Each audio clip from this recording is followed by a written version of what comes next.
This illustration deals where heart compression type safety is performed.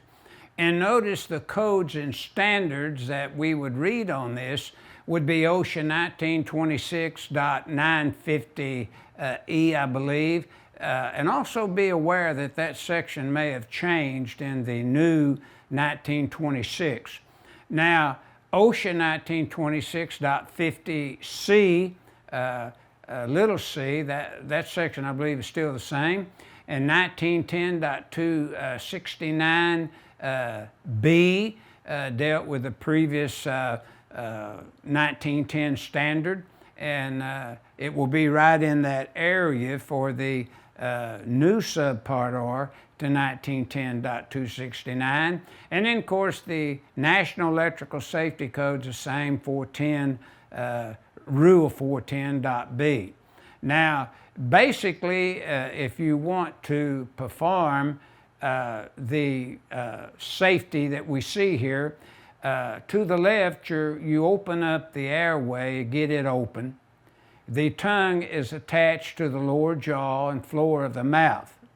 You want to make sure that's open, that the tongue's not blocking the air way. In a conscious victim, the head flexes, the jaw relaxes, the tongue usually drops back to obstruct the air passage.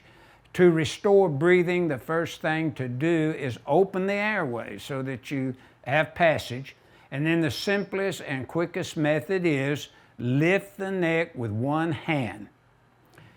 Next, tilt the head backward into a maximum extension with the other hand. This draws the tongue forward and opens the airway.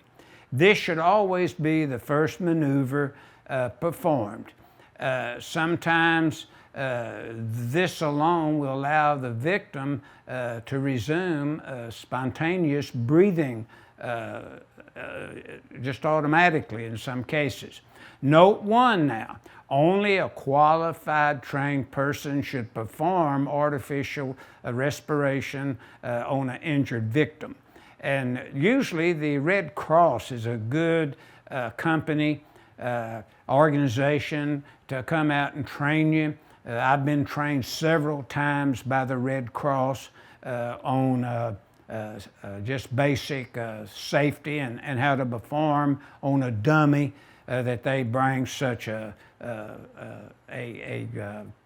task of safety.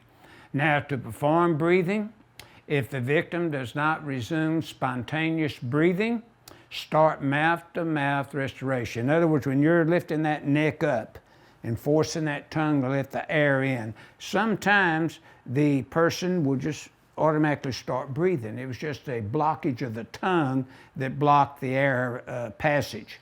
Now, next, pinch the nose, shut your, with your thumb and index finger to prevent the escape of air. In other words, just so that you're getting the air into the lungs. Your check can also be used to seal the victim's nose. Then open the mouth widely, take a deep breath, place your mouth over the victim's mouth to get a good seal and inflate their lungs about twice the amount of normal breath in normal conditions. Remove your mouth and allow it to exhale, see if they can start breathing. Note 2 says the employers must have their staff who have the responsibility of performing first aid to injured employees trained, usually as it says here, by Red Cross instructors or other qualified agencies that is acceptable to that facility. Now, getting into some of these standards, some of these companies still recommend this procedure. Some, they want CPR to be applied. Now, the NEC doesn't go through this, but 70E does. It recognizes first aid training. so does 70B, NFPA 70B. So this figure 2-1 is just one illustration, but there is a certain amount of text in this chapter 2 that should be read along with this illustration when a person is to be trained in first aid. For example, 70E, if we're out working in a group and you have one person trained on first aid and they get hurt, and say there were 4 in the group, the other 3 has no one to help them. So 70E recommends the training of all 4 people in case if one gets hurt that's not supposed to get hurt, the other 3 are trained.